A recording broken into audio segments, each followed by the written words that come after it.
A bullet from a gun is fired on a rectangular wooden block with velocity u. When bullet travels 24 cm through the block along its length horizontally, velocity of bullet becomes u/3. Then it further penetrates into the block in the same direction before coming to rest exactly at the other end of the block. The total length of the block is 24 cm, 28 cm, 30 cm, 27 cm. তো আমাদের কোশ্চেনে বলেছে এরকম একটা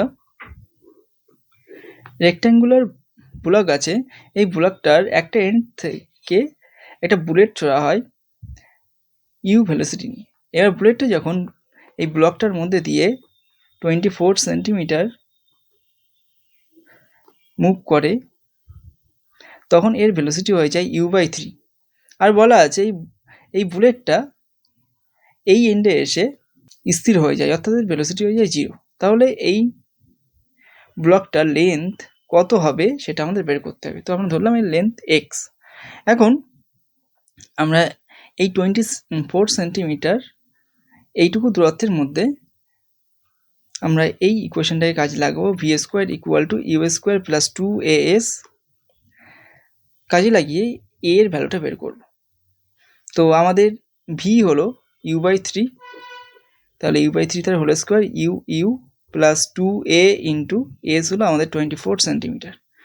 তো এখান থেকে আমরা পাচ্ছি 2 × 24 × a = u²/9 - u² -8 u²/9।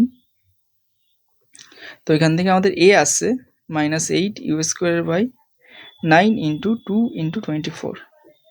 তো এটা ক্যালকুলেশন করলে আমাদের আসছে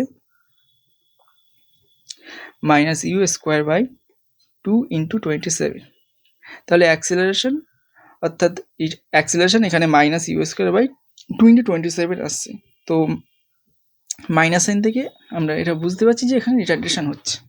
এইবার আমরা এই পুরো ব্লকটার লেন্থ বের করব। তাহলে এই বুলেটটা প্রথম থেকেই এই রিটার্ডেশন নিয়ে চলছিল। তো এখন আবার এই দুটো পয়েন্টের মধ্যে আমরা এই সেম ইকুয়েশন কাজে লাগাবো, v² = u² + 2as। এটা কাজে লাগালে আমরা এখান থেকে পাচ্ছি v আমাদের এক্ষেত্রে 0, কারণ এখানে এসে বুলেটটা রেস্ট হয়ে যাচ্ছে। আর u আমাদের u প্লাস 2 × -u²/2 × 27, আর এই ডিস্টেন্সটা আমরা x ধরে নিয়েছি। তো এখান থেকে আমাদের আসছে 2 ক্যান্সেল হয়ে গেল। তাহলে u² × x/27 = u²। তো এই u² কেটে গেলে আমাদের x = আসছে 27 সেন্টিমিটার।